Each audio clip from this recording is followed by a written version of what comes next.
Que ole, everyone. This is Nuestra Palabra. Latino writers have their say. I am your guest host, Rodrigo Bravo Jr., filling in for Tony Diaz, El Librotraficante, and author of the book, The Tip of the Pyramid, Cultivating Community Cultural Capital. And even though Tony may not be here, ya sabes que le damos esquina al Librotraficante and continue talking about cultivating cultural community capital. We, of course, want to thank all of our listeners. You might be listening first via our live stream here, where we broadcast to various social media platforms, including YouTube and Facebook. This video will also appear on fox26houston.com. We appreciate our allies there who promote our work. And then the audio version on our first platform, 90.1 KPFT. And of course, I have to pause here and remind our listeners that we hope that you can budget a donation to KPFT in the name of Nuestra Palabra. Latino writers have their say, so that you can do our part to keep this great experiment in freedom of speech going. We want to make sure that we can always put together shows like this, our terms on our terms. Of course, we are also high-tech Aztecs, or in my case, Wi-Fi Chichimecas. So there's also a version that will appear on your favorite podcast streaming platform like Spotify, Apple, or Google. You can also find all of our past episodes there as well. Today, Nuestra Palabra welcomes Jose Ralat and Gustavo Arellano to the show to discuss their work covering cultura and Nuestra Gente, especially through food. On our show, we'll also be specifically talking about the Tex Mex food, its evolution, and how that reflects on our Latinidad. Both of our guests will be appearing at the Irma and Emilio Nicolas Media Center in collaboration with the City of San Antonio World Heritage Office to talk about the Great SA Tex Mex debate, to discuss Tex Mex, how it happened, and why it's so controversial. And before I go into the bios and talk about how amazing these people are, let me just say hi really quick to Gustavo and Jose, not only stalwarts of our community, but chingones in their own right, my friends as well. Compas, what's going on, y'all? How y'all doing today? What's up, man? What's up? Hey. Unfortunately, this is being done digitally instead of us going on a seven taco crawl in like 5 hours, led by Jose. That's the only thing that's missing, man. Yeah, that would be a whole lot of fun, doing a podcast from inside a car. Yeah. Next time. We did that one time. And in fact, one of the people that are going to be providing food over there is Chef Leo Davila from Sticks and Stones there at the event. So really excited to see him there as well. I want to make sure and just give our two guests their proper dues because they've worked very hard in what they do. So let me go ahead and introduce both of our guests first with their bios. Jose Ralat is Texas Monthly's taco editor, writing about tacos and Mexican food. He is the author of American Tacos, A History and Guide. In 2022, he won a James Beard Award for his Texas Monthly Tex-Mex Explainer column. On a personal note, I also consider Jose one of my great tocayos who has taken a goofball like me under his wing, and I want to personally thank him for his mentorship and friendship. Jose, welcome to the show. Appreciate you, homie. Thank you. It's great to be here, man. And of course, not far off is my LA homie, Gustavo Arellano. He is a columnist for the Los Angeles Times, covering Southern California, everything and a bunch of West and beyond. He previously worked at the OC Weekly, where he was an investigative reporter for 15 years and editor for 6. Wrote a column called Ask a Mexican. If you didn't know about that column, come on, y'all. ¿Qué estás haciendo? And is also the author of Taco USA, How Mexican Food Conquered America. He's also the child of 2 Mexican immigrants, one of whom came to this country in the trunk of a Chevy. And look at this, Gustavo. Here we are talking on a digital platform after that incredible journey. Gustavo, ¿cómo estás tú, man? How you doing? Bien. Just doing the grind, you know? As always, I'm really honored to be surrounded virtually, but also in friendship with these 2 stalwarts of the Latino community who are continuously doing the work to uplift la cultura and nuestra gente. So let's go ahead and get started with the conversation. I want to really talk about this debate that's coming up. There is a debate being hosted by TPR, Texas Public Radio, here in San Antonio, Texas. And they're going to have a debate called Great SA Tex-Mex Debate. And so basically they're going to be talking about Tex-Mex food, its evolution, and maybe some of the controversies regarding it right now as it goes. First of all, Jose, I wanted to ask you really quick, how did you come across this debate? What's going on? What was the genesis of this? And kind of tell our listeners a little bit of why this debate is happening right now. So I was invited via Instagram by Stephen Pizzini, owner of Lala's Gorditas. His grandmother established one of the first puppy taco joints, and I think it's Gustavo's favorite puppy taco joint, Teca Molina. I mean, Teca Molina's Molino. awesome. Yeah. So that was his grandmother, and he now uses the same molino that his family's used for 3 generations to grind his nixtamalized corn. It's from 1935, and it's still used. Anyway, he's going to be on the panel. He reached out to me because I made a big stink about a restaurant, because I spend a lot of time thinking about the immigrant experience and how children have greater opportunities thanks to the backbreaking work of their parents. Gustavo and I are 2 examples. We have benefited greatly from farm workers, farmers, fruit pickers, all that stuff. And one of those things is opening Tex Mex restaurants, right? That's hard work. The first Tex Mex restaurant was not in San Antonio, was not owned by a white man. It was owned by a Mexican woman from south of Marfa by the name of Maria Borunda. And that opened in 1887. And so it pisses me off when everyone says Tex-Mex is white food and Tex-Mex is trash. Well, you know what? The Mexicans and the Mexican Americans who opened and worked those restaurants have been able to send their kids to college, to send their kids to Harvard. I know one person who went to Harvard and then came back to work the family restaurants, right? That's not white things. That's the raza. And so Pizzini saw this and was like, hey, you get it. Join this. So I said, okay. What a great story, because it sounds... Invitations Go ahead, come Gustavo. from Instagram. That's all I wanted to say. Sliding into your DMs, man. Yeah. I was literally going to say that right now. Y'all, you heard it here first. Jose's DMs are open, y'all. Okay, so go ahead and slide in.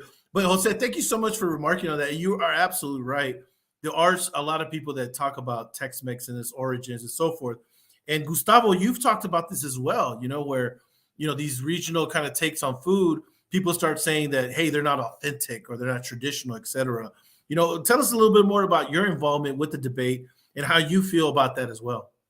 Yeah, I'm the token Californian, here to talk trash on San Antonio, not on Tex-Mex, not on the worth of its food. I think it's amazing. Not on the whether it's quote unquote authentic. Of course it's authentic. It's absolutely authentic. It's a style of Mexican food, the way Cal-Mex is, the way Sonoran food in Arizona is, the way New Mexican food is, the way Denmex food is in Colorado. I am not debating that. But what I am telling Texas, and especially San Antonio, is that you folks used to be cool in the conversation on Mexican food in the United States, especially San Antonio. They were the pioneers. I did a book, Taco USA, How Mexican Food Conquered America. So I always think about history. I always think about patterns. I always think about trends. And San Antonio, if I had to rank the 5 most influential cities when it comes to the development of Mexican food in the United States, number 1, easily, San Antonio beats Los Angeles by a long shot. But the last great innovation San Antonio gave the United States was nachos, and that was in the and ballpark nachos, and that was in the 1970s by Frank Liberto. And the development actually happened in Dallas, in Arlington Stadium. Nothing has happened since.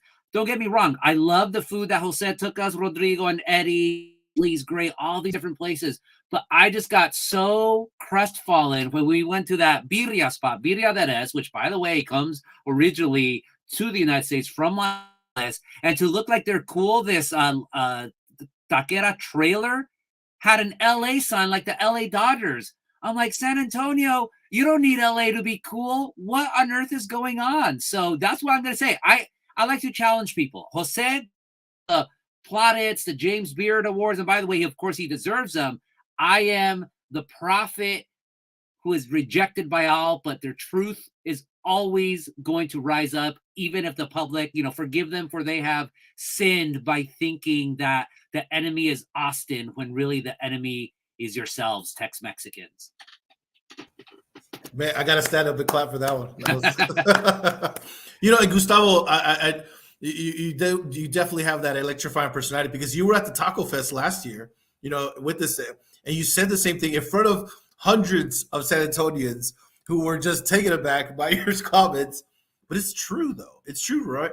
And I think this is why this Tex-Mex debate is something that's worth talking about. What is going on with Tex-Mex that maybe has created some change? Because I know that part of this conversation was generated through an Axios column by our good friend Rosa Contreras, who was there with our Nuestra Palabra celebration earlier last year, actually in October.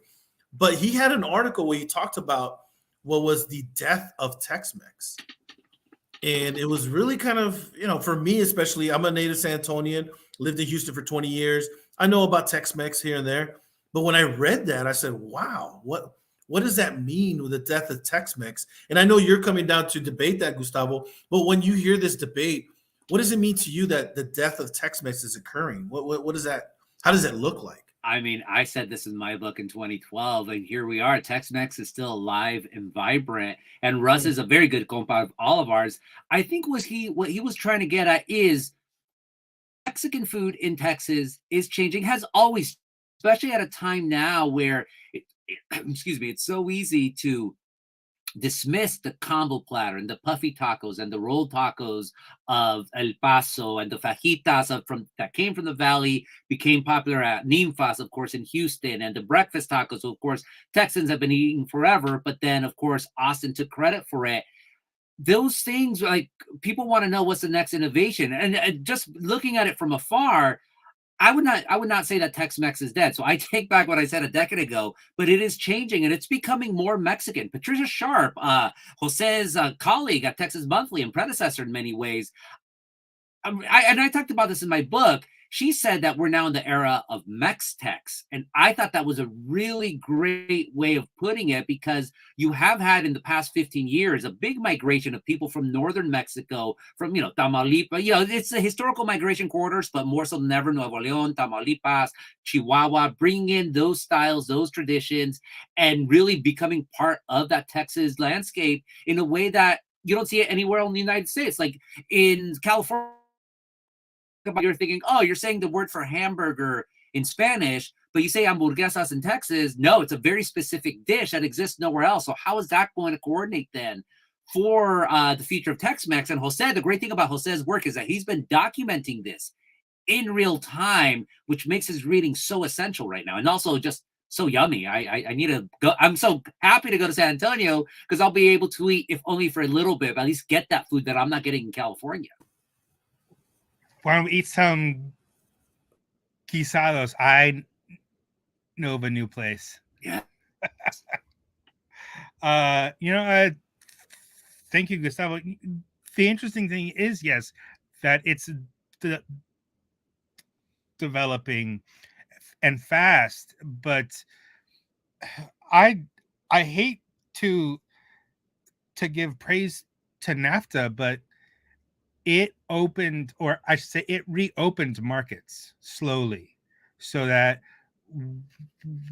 what had become a food of commodity, of industry, of long haul trucking, can now become fresh. You can get all the chilies you want. You can get special rice. You can get all these things easily. And you can put it in a suitcase, or you can import it legally. But it's there, it's around, and it's wide open. And that's led to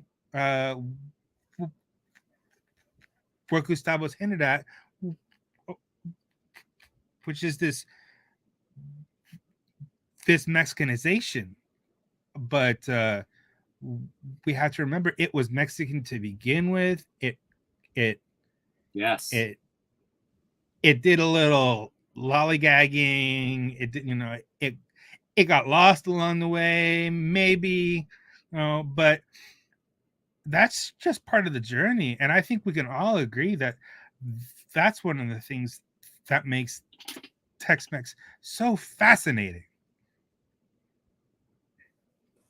And also just delicious.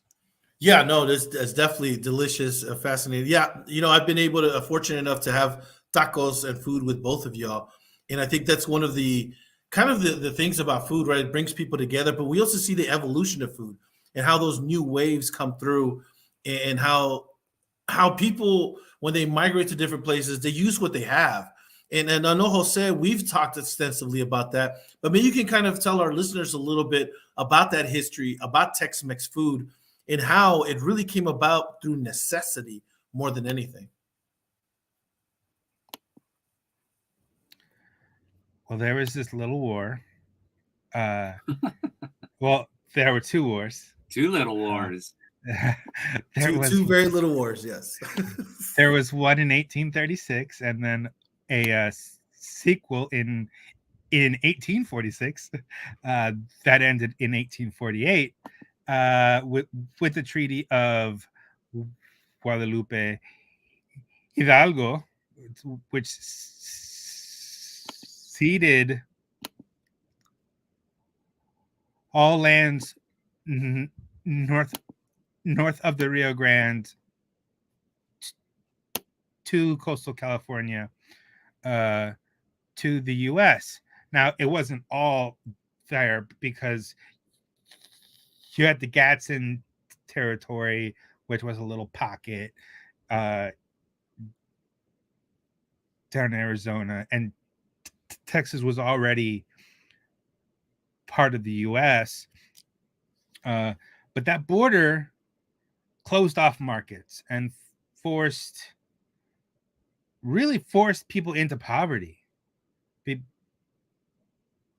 because they lost access to trade, they lost access to family, and they lost their land. So their generational wealth was gone, and they had to rely on commodity foods. One became Velveeta, which is the basis of chili con queso.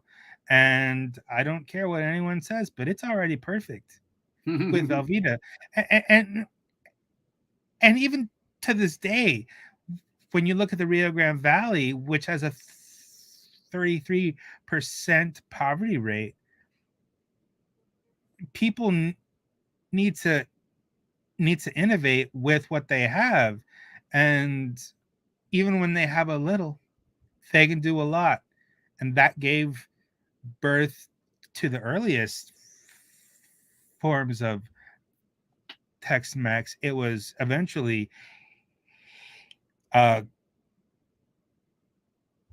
codified by industrialization, refrigeration,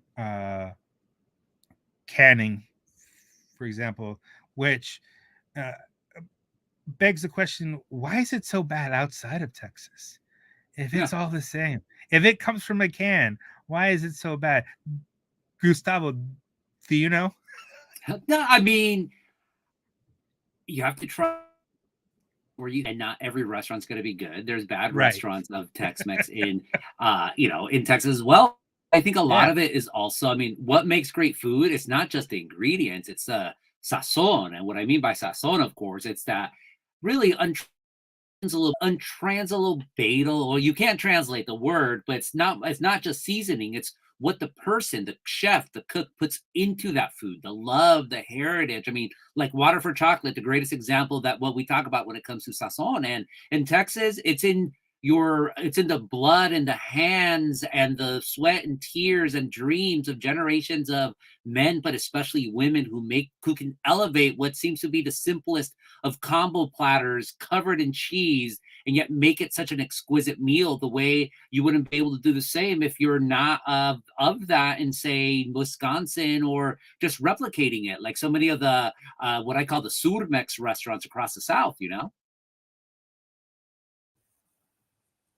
Those are great points, Gustavo, and maybe especially because as an outsider, per se, I mean, I would say that you're, honorary Texan, especially the way you were so frontericero the last time you were here at the Taco Fest and just stood up to everybody. That was definitely, quite the performance there. But as an outsider and seeing the kind of the evolution of Tex-Mex and seeing how, like you said, even Mex-Tex and how it's changed and so forth, and then seeing other cuisines going to like LA, and you just mentioned kind of the different. What do you think has given Tex-Mex that longevity, but also now maybe has given it its quote unquote decline recently? What happened was that when the United States thought of quote unquote Mexican, they first thought of Texas, because again, the two little wars, the first one, of course, it was all about Mexicans. And my book talks about how the initial dispatches about Mexican food from Texas was that it was something poisonous. It was something to keep away. But America, that's how it always comes out with Americans. But then they actually taste it, and it's amazing. The first famous chefs, if you will, of Mexican food was, of course, from San Antonio, the legendary chili queens. Back when chile con carne was seen as not a Tex-Mex thing, but a Mexican thing. And so Texas has what? That was the 1880s. So it's a 140-year head start on almost everyone else. So they were able to define what Mexican food was. They were able to export what constituted as Mexican food. Everything that so many people across the country now think of as a joke, or at least non-Mexican: nachos, fajitas, Old El Paso, the hard shell tacos, tortillas in a can, the chilies can, all of that. That was what stood as Mexican food for decades. And when people made Mexican food, quote unquote Mexican food, across the United States, really until the 1960s, and I would argue 1970s, it all came from Texas. So that was a head start. Now, what kept it in its, I guess, in case in amber, that there hasn't been that exportation, was that California started rising up, and California started exporting its big things of Cal-Mex food.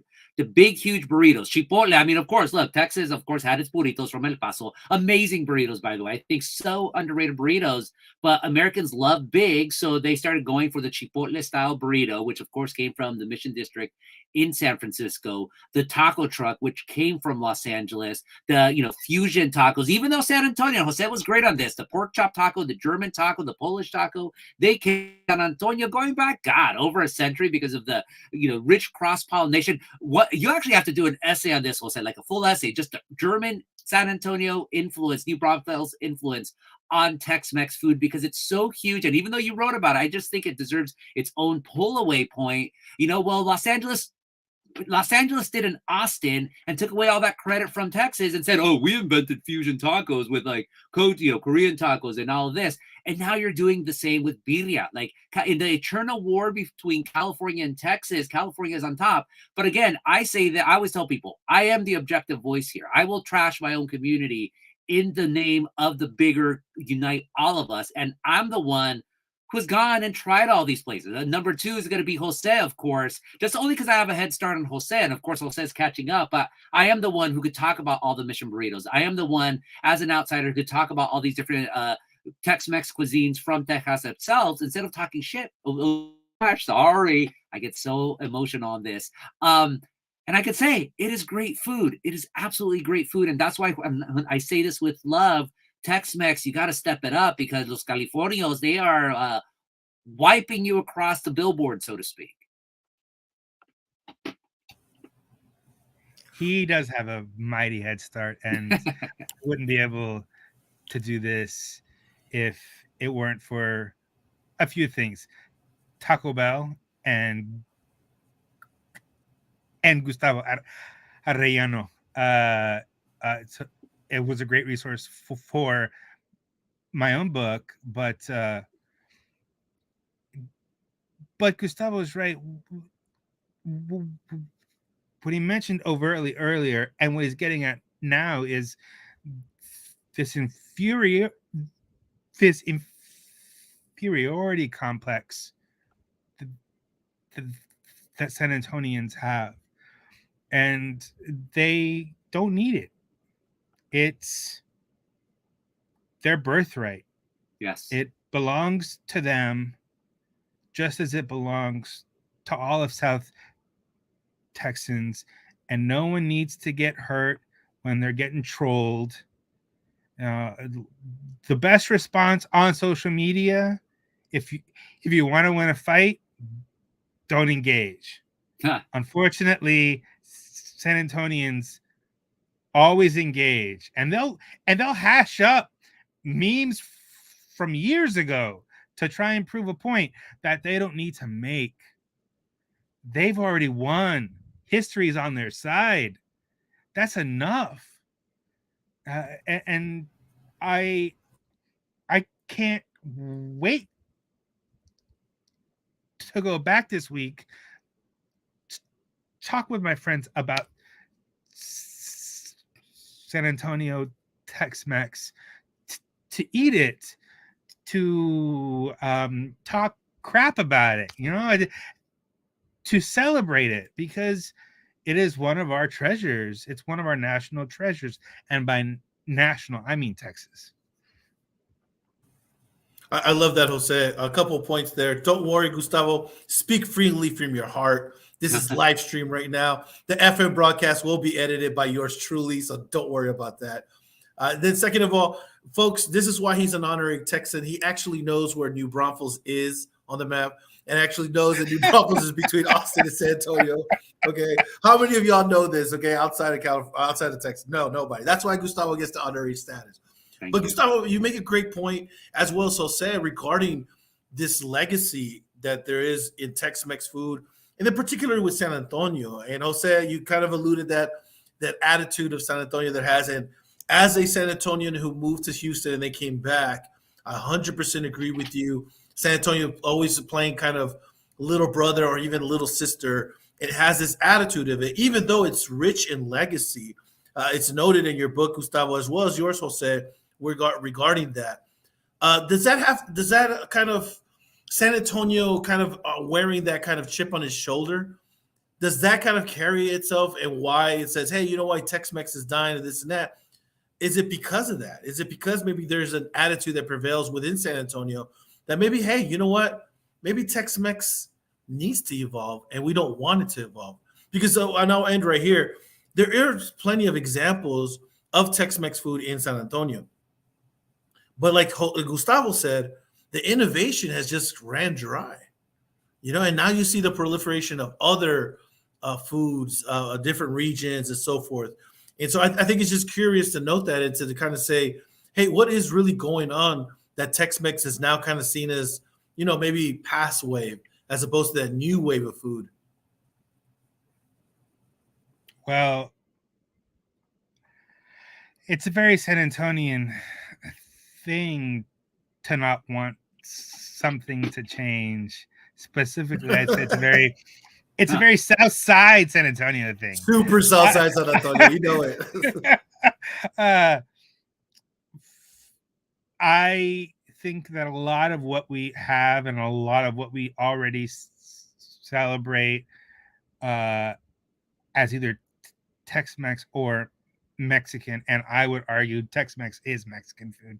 Yes, are places that are thriving right now, like gorditas, have always been part of the Tex-Mex canon, and they're seeing a resurgence right now, one that is delightful because they're, I would say, they're more diverse than tacos because you can put the filling in the masa and not even open the masa, not even open it. It's there. It's mixed in. That's particularly northern Mexico, but you know what? We live in northern Mexico, and Las Gorditas is, I don't know, like 3 years old, part of a third generation restaurant family, and this guy nixtamalizes his own corn for these gorditas that are just pop with corn flavor and with corn aroma, and then he does bean cups with the same corn. You can't get better than that. This is amazing. This is or these are examples of historically important dishes revived through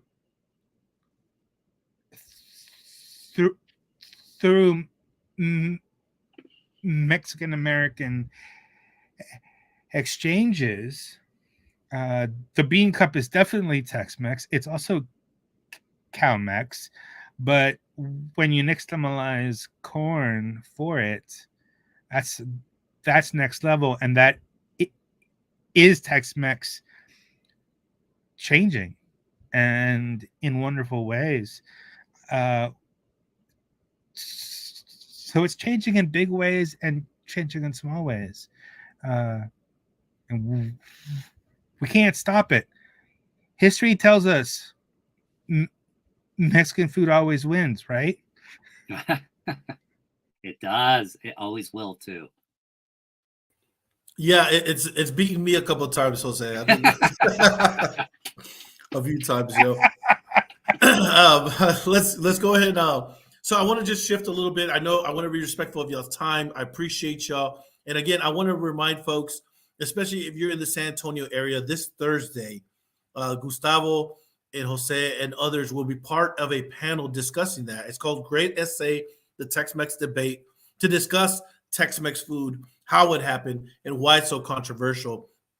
They will be here in San Antonio, Texas. They're at the Irma and Emilio Nicolas Media Center in collaboration with the City of San Antonio World Heritage Office. 6 p.m. this Thursday. There's going to be light eats, all kinds of good stuff, and so forth. So really appreciate being able to talk about that. But before we end the show, I did want to kind of get with y'all, particularly regarding y'all's roles. I mentioned earlier the importance of having representation or the roles that you have in representing us. And I want to speak specifically to y'all's roles that you have right now. Specifically, Gustavo, I'll start with you. You certainly have had your own success being an investigative reporter, an editor, and probably having one of the most kind of polarizing yet successful Latino Mexican-oriented columns ever in Ask a Mexican. And for me, and correct me if I'm wrong, for me, it was always the fact that you wrote de nosotros para ellos.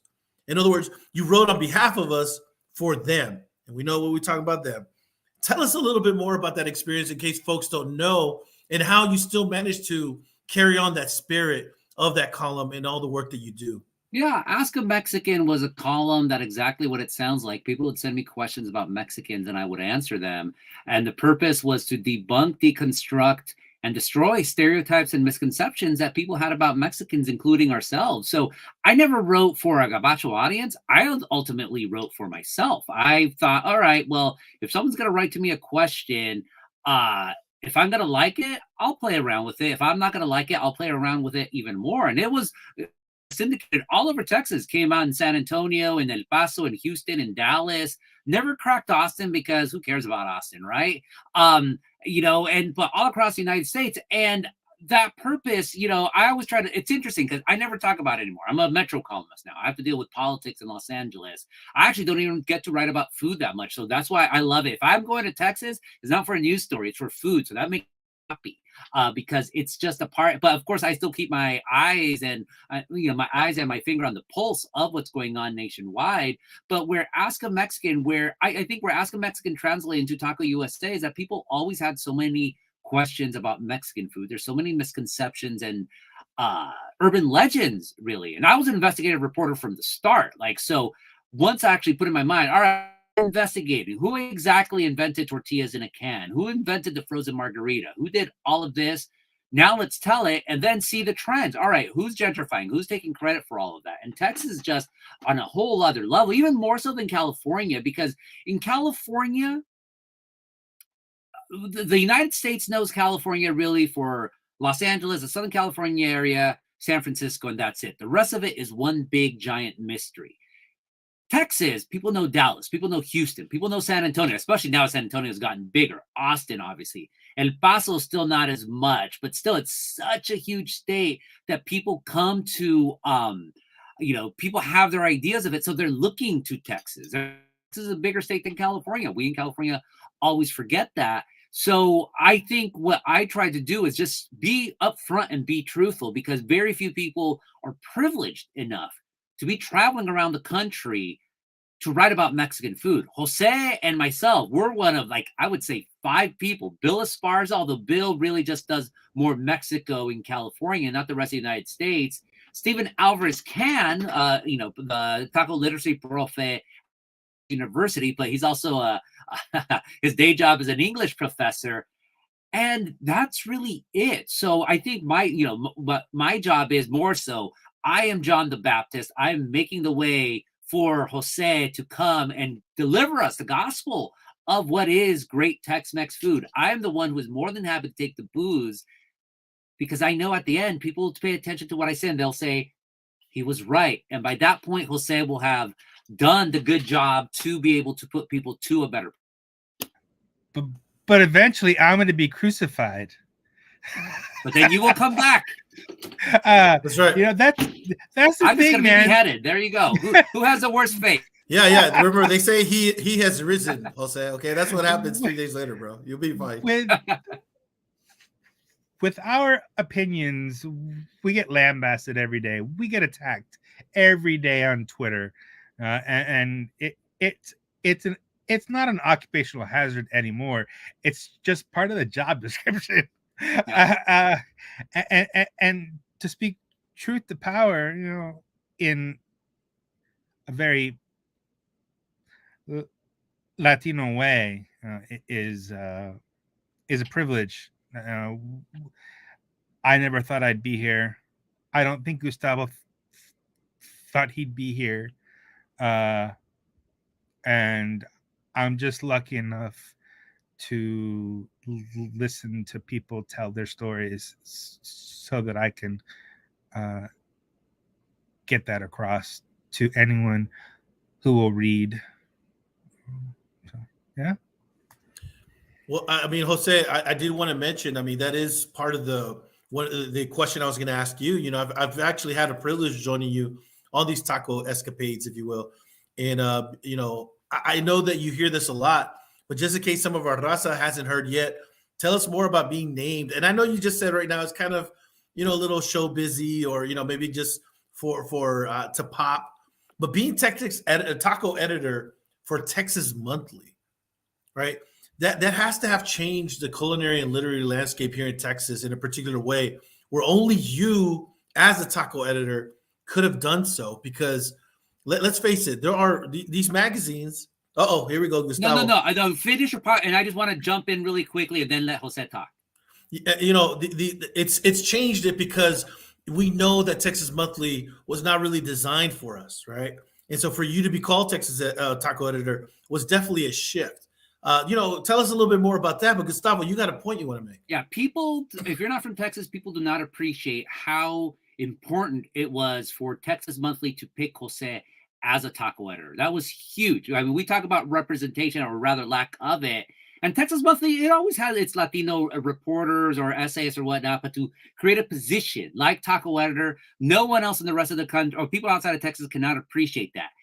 But people can appreciate the idea of what a taco editor was. So when Jose was announced at that, number one, they're like, oh, that's dumb and offensive. Number two, oh, you're not Mexican. How dumb. So Jose got all sorts of crap. And me right off immediately, like, nope, Jose knows his stuff. I stand by him. If you're going to talk trash on him, you have to go through me first. And Jose, I mean, who's laughing now? The Oscars of the food world, of food writing, James Beard. Jose won what? Well, you won 2 in 1 year. That is like, no, very few people do that. And that shows to the quality of his work. And now, I mean, he's always going to get haters, but now people realize, oh no, Jose is doing great work. And the fact that he's doing it in Texas Monthly, I mean, look, Texas Monthly is writing it all the way to the bank, thank God. And it just shows, again, the importance of our work. So Jose's writing is great. Of course, it's great, but the fact that who he's doing it for, it just makes it that much more historic. That's it. I'll be quiet now. Gosh, man. Jeez. I'm going to start I'm crying. not lying, man. So I'm going to start crying. I think I tried calculating this, and I asked the Beard Foundation about this. They couldn't give me an answer, but I think I'm the first Puerto Rican to ever win a James Beard Award. And that even more historic. Yeah, that hurts, because I don't know, for some reason Rita Moreno should have won one for no reason whatsoever. Just for being her.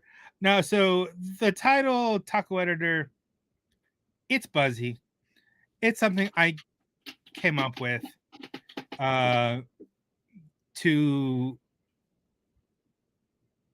get into people's heads. I'm a guy whose job is to write about Mexican food culture, and the people behind it. And it is a beautiful job. It is a job that can sometimes lead to tears. I was in Juarez at the beginning of this year, listening to a molinero describe his mission of rescuing nearly extinct Chihuahuan corn. That's God's work. And I'm lucky to be able to pass that story along. You were with me last week when we heard from this woman who had open heart surgery last year, who 2 weeks ago had her truck broken into, and it's had to go through all these horrible things. And one of the most wonderful things I've ever heard is something she said: we are the architects of our own lives, but God tests us and supports us. It's that double-edged sword of free will and faith, and just working,